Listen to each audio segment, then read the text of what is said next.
নমস্কাৰ ছাৰ বাইদেউসকল, জুলাই মাহটো হৈছে চৰকাৰী কৰ্মচাৰীসকলৰ দৰমহা বৃদ্ধিৰ মাহ।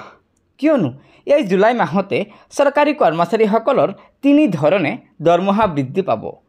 প্ৰথমটো আপোনালোকে জানেই যে এই জুলাই মাহতে চৰকাৰী কৰ্মচাৰীসকলে 3% ইনক্ৰিমেণ্টৰ সুবিধা পায়, অৰ্থাৎ 3% বাৰ্ষিক দৰমহা বৃদ্ধি পায়।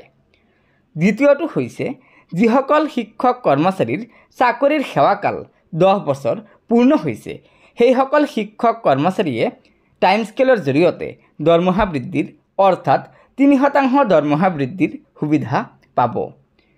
আনহাতে এই জুলাই মাহতে চৰকাৰী কৰ্মচাৰী আৰু পেঞ্চনাৰসকলৰ দ্বিতীয়টো DAR অৰ্থাৎ মৰ্গিয়া বানচ বৃদ্ধি পাব।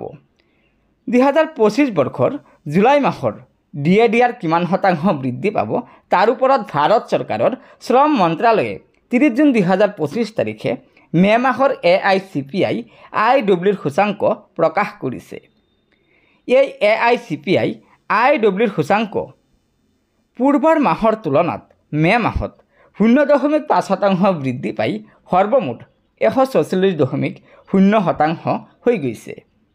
আৰু DA গণনা কৰা কেলকুলেটৰত হিচাপ কৰি পোৱা গৈছে যে মে মাহলৈকে AICPI IWৰ সূচাংক 144ৰ আধাৰত মুঠ DAR হৈ যাব প্ৰায় 58%, অৰ্থাৎ 58%। অৰ্থাৎ 3% মৰ্গিয়া বানচ মে মাহলৈকে বৃদ্ধি হৈ গৈছে। আৰু যদি জুলাই মাহতো এই সূচাংক একে থাকে, অৰ্থাৎ বৃদ্ধি নাপায়, তথাপিতো জুলাই মাহত চৰকাৰী কৰ্মচাৰী আৰু পেঞ্চনাৰসকলে পাবলগীয়া মৰ্গিয়া বানচ 3% বৃদ্ধি পাব, সেয়া নিশ্চিত হৈ গৈছে। আৰু কেন্দ্ৰীয় চৰকাৰে জুলাই মাহৰ DAR অৰ্থাৎ মৰ্গিয়া বানচ বৃদ্ধিৰ কথা ঘোষণা কৰিব ছেপ্টেম্বৰ মাহৰ শেষৰ ফালে। আৰু কেন্দ্ৰীয় চৰকাৰৰ ঠিক পিছে পিছে আমাৰ অসম চৰকাৰেও জুলাই 2025ৰ DA বৃদ্ধিৰ কথা ঘোষণা কৰিব। গতিকে ছাৰ বাইদেউসকল, এয়াই আছিল চৰকাৰী কৰ্মচাৰীসকলৰ জুলাই মাহত দৰমহা বৃদ্ধি পাবলগীয়া সুখবৰ। গতিকে লগৰ বন্ধুবৰ্গক ভিডিঅ'টো শ্বেয়াৰ কৰি আজিৰ এই সুখবৰকেইটা জনাই দিব আৰু নতুনকৈ অহা ছাৰ বাইদেউসকলে অনুগ্ৰহ কৰি আমাৰ এই চেনেলটো ছাবস্ক্ৰাইব কৰি ল'ব। ধন্যবাদ।